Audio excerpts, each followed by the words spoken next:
देवभाव सृष्टि करेंगे से ठाकुर लक्ष्य तेणु मनीष ठाकुर कहले मनीष क्या कारखाना सृष्टि कले तेणु कारखाना गढ़े जिन सत्संग गढ़े मनीष तेणु प्रत्येक मनीष को जो मनीष पड़ियाटा अच्छी ता चरित्र केमती फुटी उठे से गोटे भल मनीष हम तेणु ठाकुर से कहले शिक्षा दीक्षा विधा यही तीनटा यदि मनीष ठीक हो गला तार सारा जीवनटा ठीक हो से गोटे भल मनीष देवभाव मनीष परिणत हो तेणु दीक्षा आम दीक्षा केमी नवा आम इष्ट आदर्श गुरु जी पुरुषोत्तम आसन जिते जो जुगर जी आम ही धरवा जो जो गुण जो जो गुण आज नहीं आसी आम भर से गुण फुटी उठो तेणु आम कह आगुरी एत पुरुषोत्तम थे गुरु आसते कहीं आम धरवे ना कहीं धरवा आम देखो जो गोटे बही नुआ एडिशन आम सब पढ़ू पुराणा एडिशन को आम पढ़ू तो नुआ एडिशन पढ़े आम नुआ नुआ जिन जाना जहाँ आम दरकार से बही थाए तेणु ठाकुर आसी जो यही जुगर जो कल जुगर से ठाकुर अनुकूल चंद्र आसी तेणु सी जहाँ भी कहीकि आस सब निज कार्य से देखी आमको से मानने करने आमको कहते कि बाध्य करना तुम ये कर तो ठाकुर कहले तुम यदि कर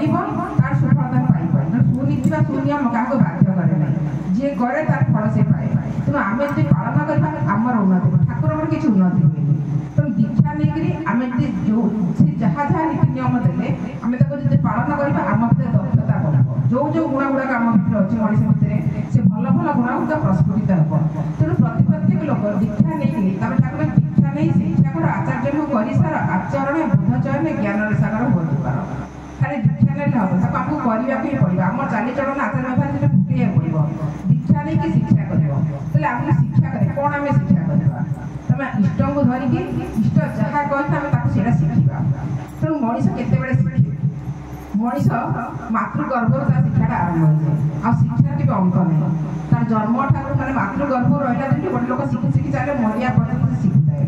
तो शिक्षार अर्थ श्री ठाकुर आसी जार अर्थ लगे श्रृंखला रखा गया श्रृंखला सहित आम पाठटा अभ्यास करने शिखा जहाँ ठाकुर कहते शिखा ठाकुर कहले आम यदि खाली श्रृंखला सहित जो पाठ पढ़ा गोटे पिला तार भी तार किसी उन्नति हम जदि से पाठ पढ़ो चरित्र फुटे चढ़ी न चढ़ला चरित्र जो फुटे नटला शिक्षाटा शिक्षाटा बढ़िया तेणु आम जहाँ शिखिले खाली शिक्षा मैं पुथीगत पाठटा के मनीष जीवन में लगे तेणु आम जहाँ भी पढ़े आम चरित्र भी फुटे चढ़ा तार से शिक्षा आमको उन्नति आड़ नब आम मनीष भर जो जो भल भल गुण गुड़ा अच्छे से भल गुण गुड़ा फुटी उठ मनीष भर मनीषत्व जागृत हम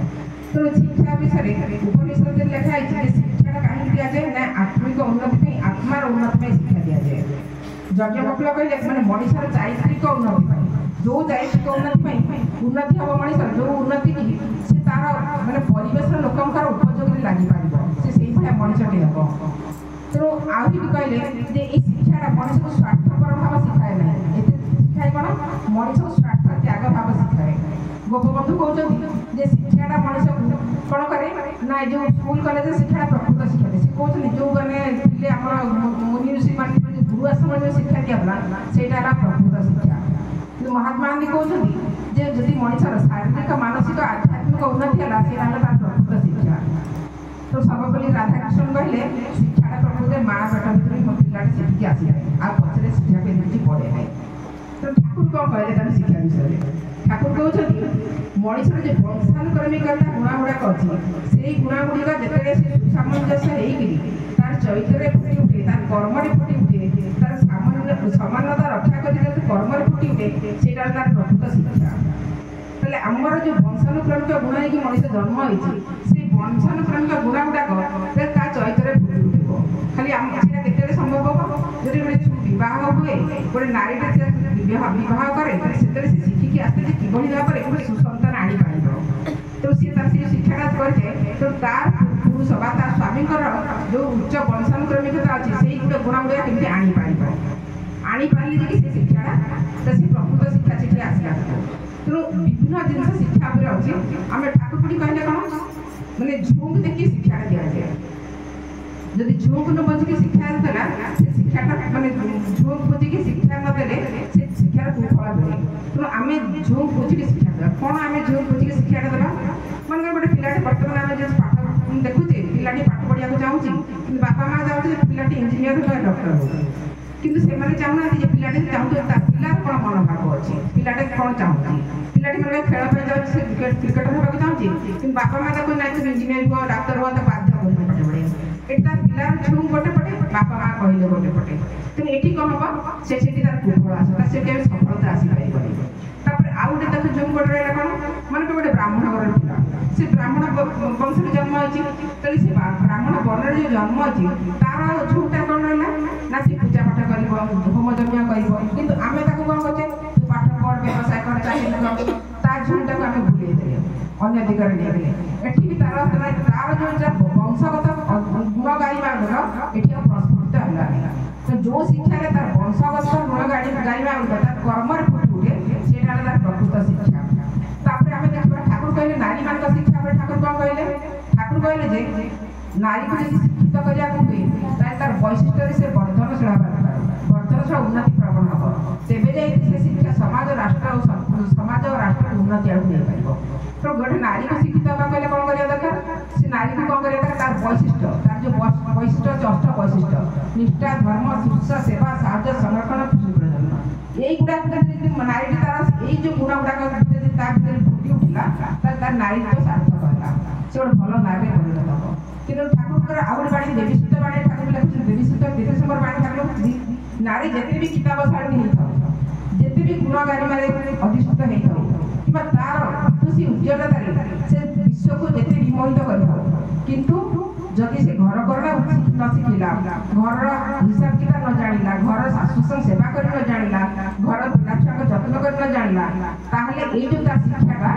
କ'ଣ ହବ ନା ତାର ଏଇଟା ତାର ଗୋଟେ ବିଦ୍ୟୁତ୍ ବ୍ୟାଧି, ମାନେ ତାର ଗୋଟେ ବଡ଼ ବ୍ୟାଧି ଭଳିଆ ରୋଗ ଭଳିଆ ହବ। କାହିଁକିନା ଯଦି ନାରୀଟେ ତାର ଘର ସଂସାର ଯେତେ ଶିକ୍ଷିତ ହୋଇଥିବ, ଯେତେ ପାଠ ପଢ଼ିଥିବ, ଚାକିରି କରିଥିବ, ତା ଶିକ୍ଷା କ୍ଷେତ୍ରରେ ସେ ବହୁତ କିଛି କରିପାରିବ, ବହୁତ କିଛି ଆବିଷ୍କାର କରୁଛି, ଉଦ୍ଭାବନ ଯାହା ବି ଆବିଷ୍କାର କଲା ସବୁ ଗଲା, ଉଦ୍ଭାବନ କର ବେଶୀ ଜିନିଷ ଯାହା କିଛି ଉଦ୍ଭାବନ କରୁଛି, କିନ୍ତୁ ଘରଟା ଯଦି ସଠିକ ସଜାଡ଼ି ନ ପାରିଲା ତାହେଲେ ସେଇଟା ତା ପାଇଁ ମାନେ ତାର ପାଠଟା ସେଠି ଜିରୋ ହେଇଗଲା, ସେ କିଛି ତାର ଲାଭ ନାହିଁ। ତେଣୁ ଯେତେବେଳେ ସେ ଛୁଆଟିକୁ ଯଦି ଭଲ ମଣିଷ ରଖିଲା, ସେ ଛୁଆଟି କ'ଣ କରିବ ପଛରେ ତାର ଯାଇକି ସେ ମାଆକୁ ମାରିଲାଣି, ବାପାକୁ ମାରିଲାଣି, ସେ କୋଉ ଏଟିଏମ୍ ଭାଙ୍ଗିଲାଣି, କୋଉ ଚୋରି ବଦମାସ କଲାଣି, ସେଥିରେ ସନ୍ତାନ ଯଦି ମଣିଷ ନ କଲା ତାହେଲେ ସେ ମାଆର କିଛି ଲାଭ ନାହିଁ। ତାପରେ ଆଉ ଗୋଟେ ଶିକ୍ଷା ହେଲା କ'ଣ ଆମେ ଗୋଟେ ଯୋଉ ଶିକ୍ଷା ଆମେ ଦେଖୁ, ତାପରେ ଆଉ ଗୋଟେ ଠାକୁର କହିଲେ ନାରୀର ବୈଶିଷ୍ଟ୍ୟ ଉଲ୍ଲଂଘନ ଶିକ୍ଷା କଥା କହିଲେ, ବୈଶିଷ୍ଟ୍ୟକୁ ଉଲ୍ଲଂଘନ କରି ଶିକ୍ଷାର ଅବତାରଣ କରିବା, ଜୀବନକୁ ନପୁଂସକ କରିଦେବା ଏଇ କଥା। ତେଣୁ ବୈଶିଷ୍ଟ୍ୟକୁ ଉଲ୍ଲଂଘନ କରିକି ଶିକ୍ଷା ଦେବା କଥା। ନାରୀର ଯାହା ଯାହା ବୈଶିଷ୍ଟ୍ୟ ଅଛି ନାରୀ ତାର ବୈଶିଷ୍ଟ୍ୟ ମାଫିକ ଶିକ୍ଷା ପାଇବା କଥା। ପୁରୁଷର ଯୋଉ ବୈଶିଷ୍ଟ୍ୟ ଅଛି ସେବା ଉଦ୍ୟମ ମାନେ ସେବା ଉଦ୍ୟମ ଯଶ ସେଇଟା ସେଇ ଉପରେ ପୁରୁଷ ବି ତାର ଶିକ୍ଷା ପାଇବା। ପରସ୍ପରର ବୈଶିଷ୍ଟ୍ୟ ଅନୁଯାୟୀ ଶିକ୍ଷା କଲେ ତାର ସେଇ ଶିକ୍ଷା ତା ଚରିତ୍ରକୁ ରଞ୍ଜିତ କରିବ, ଆଉ ସେଇଟା ତାର ପରବର୍ତ୍ତୀ ଜୀବନରେ ହିଁ ଉନ୍ନତି ଆଡ଼କୁ ହେବ। ଆମେ ଦେଖିବା ଗୋଟେ ଯଦି କୁକୁର ଛୁଆ ଦେଖିବା, ଗୋଟେ ମାନେ ବିଲୁଆ ଛୁଆ ଦେଖିବା, ଛୋଟବେଳେ ଦୁଇଟାକ ସମାନ ଦିଶୁଛନ୍ତି, କିନ୍ତୁ ଆମେ ଯଦି କୁକୁର ଛୁଆଟାକୁ ବିଲୁଆ କରିବାକୁ ଚାହିଁବା ସେ କେବେ ବିଲୁଆ ହେଇପାରିବନି, କିମ୍ବା ବିଲୁଆ ଛୁଆଟାକୁ କୁକୁର କରିବାକୁ ଚାହିଁବା ସେ କେବେ କୁକୁର ହେଇପାରିବ।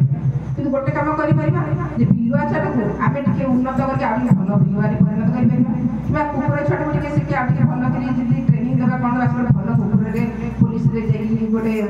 ସନ୍ଧାନୀ କୁକୁର ହେଇପାରିବ। ମାନେ ଏଇ ତାର ବୈଶିଷ୍ଟ୍ୟକୁ ଆମେ ବର୍ଦ୍ଧନ ଦିଗକୁ ନେଇପାରିବା, କିନ୍ତୁ ତାକୁ ଆମେ ଆଉ ଗୋଟେକୁ ଚେଞ୍ଜ କରିପାରିବା। ତେଣୁ ଯାହାର ଯାହା ବୈଶିଷ୍ଟ୍ୟ ଅନୁଯାୟୀ ତାକୁ ଶିକ୍ଷା ଦେବାକୁ ପଡ଼ିବ। ଠାକୁରଙ୍କ ପାଖ ସମୟର କଥା, ଠାକୁରଙ୍କ ଗୋଟେ ପିଲା ମାଆଟି ଆସିଛି, ଠାକୁରଙ୍କୁ କହୁଛି ଠାକୁର ମୁଁ ଗୋଟେ ବହୁତ ଫିଲ୍ମ ଦେଖୁଛି, ମୁଁ କ'ଣ କରିବି, ସେ କିଛି କଥା ମାନୁନି। ଠାକୁର କହିଲେ ଠିକ୍ ଅଛି, ଦେଖୁ କ'ଣ ଅସୁବିଧା ଅଛି, ନା କିଛି ପାଠ ପଢ଼ୁନି କିଛି ନାହିଁ। ଠାକୁର କହିଲେ ଠିକ୍ ଅଛି, ତୁ ମୋ ପାଖରେ ଛାଡ଼ି ଠାକୁରଙ୍କ ପାଖରେ ସେ ଛାଡ଼ିକି ସେ ପିଲାଟି ମାଆଟି ଚାଲିଯାଇଛି।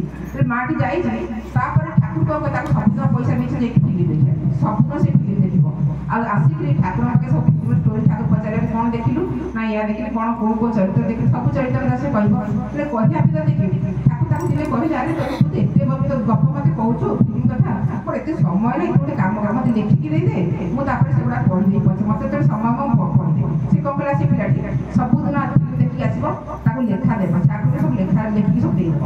ଲେଖିକି ସୁନ୍ଦର ଭାବରେ ଲେଖିକି ଦେବ, ବର୍ଣ୍ଣନା କରିକି ଲେଖିକି ଦେବ। ତାପରେ ଆସ୍ତେ ଆସ୍ତେ ଏମିତି ଲେଖୁ ତା ଭିତରେ ଲେଖିବାର ଗୁଣଟା ବଢ଼ିଗଲା। ତାପରେ ଠାକୁର କହିଲେ ତୁ ଗପ ଲେଖ, ସେ ହଉଛି ଗପ ଲେଖ, ତୁ ଏତେ ସିନେମା ଦେଖୁଛୁ, ତୁ ନିଜସ୍ୱ ଚିନ୍ତା କରିକି ଗୋଟେ ଗପ ଲେଖ। ନିଜସ୍ୱ ଚିନ୍ତା କରି ଗପ ଲେଖିଲା, ଏଇ ଗପ ଲେଖୁ ସେ ଗୋଟେ ସ୍କ୍ରିପ୍ଟ ରାଇଟର ହେଇଗଲା, ଫିଲ୍ମର ସ୍କ୍ରିପ୍ଟ ରାଇଟର ହେଇଗଲା। ତେଣୁ ତା ମାଆ କିନ୍ତୁ ଦେଖୁଛୁ ନା, ମୁଁ ତ ଠାକୁର ପାଇଁ ଛାଡ଼ିକି ଆସି, ସେ ପୁଣି ଠାକୁର ଆହୁରି ପଇସା ଦେଇକି କ'ଣ ଦେଉଛନ୍ତି ତାକୁ ଯାଇକି ଫିଲ୍ମ ଦେଖିବାକୁ। ଇଷ୍ଟ ବା ଆଦର୍ଶ ବା ଯେ ଇଷ୍ଟଙ୍କୁ ଧରି ସେ ଜାଣିପାରେ ତା ଭିତରେ କୋଉ ଗୁଣଟା ଅଛି, ତେଣୁ ସେଇ ଗୁଣଟାକୁ ସେ ବର୍ଦ୍ଧନ ଦିଗକୁ ନିଅନ୍ତି, ତେଣୁ ସେ ସବୁ ମଣିଷରେ ପରିଣତ କରନ୍ତି। କିନ୍ତୁ ଆମେ ଭାବୁଛୁ ଆମ ଛୁଆକୁ ଆମେ ଯୋଉ ଖାଲି ଡକ୍ଟର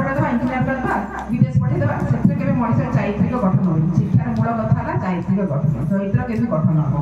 ତେଣୁ ଠାକୁର ସେଥିପାଇଁ କହିଲେ ତମେ ପିଲା ଏମିତି ଶିକ୍ଷକ ହେଇଥିବେ ଯିଏକି ମାନେ ଛୁଆକୁ ଏମିତି ପାଠ ପଢ଼ିଥିବେ ସ୍କୁଲରେ ଆଉ ତାର ଘରେ ଯାଇକି ପାଠ ପଢ଼ିବାକୁ ପଡ଼ିବନି। ମାନେ ଆମେ ବର୍ତ୍ତମାନ କ'ଣ କରୁଛେ ପିଲାକୁ ପାଟି ମାରିକି ପାଠ ପଢ଼େଇଛେ ପଢ଼ ଏତେ ସମୟ ପଢ଼ିବୁ ଏତେ ସମୟ ଶୋଇବୁ ଆମେ ଗୋଟେ ରୁଟିନ୍ କରିଦେଉଛେ ବାଧ୍ୟବାଧକତାରେ ପାଠ ପଢ଼ୁଛେ କିନ୍ତୁ ସେଥିରେ ପାଠରେ ପିଲାର କେବେ ଉନ୍ନତି ହେବନି। ତ ଶିକ୍ଷକ ପ୍ରତି ଯଦି ଭକ୍ତି ଭଲ ପାଇବା ଥିବ ଶ୍ରଦ୍ଧା ଥିବ ତାର ପାଠଟା ମନେ ରହିବ। ଆଉ ଶିକ୍ଷକ ସଙ୍ଗରେ ବି ଛୁଆ ପ୍ରତି ସେଭଳିଆ ଭକ୍ତି ଥିବ ସେ ତାକୁ ବାପ ଭଳିଆ ସ୍ନେହ କରୁଛି ମା ଭଳିଆ ଗେଲ ସବୁ କରୁଥିଲେ ଯେ ତା ଗୋଟେ ପାଠଟା ମନେ ରହିବ। ଆଉ ତେଣୁ ଠାକୁର କହିଲେ ଯେ ଶିକ୍ଷକର ନାହିଁ ଇଷ୍ଟେଟା କିଏ ଜଗାଇବ ଛାତ୍ର।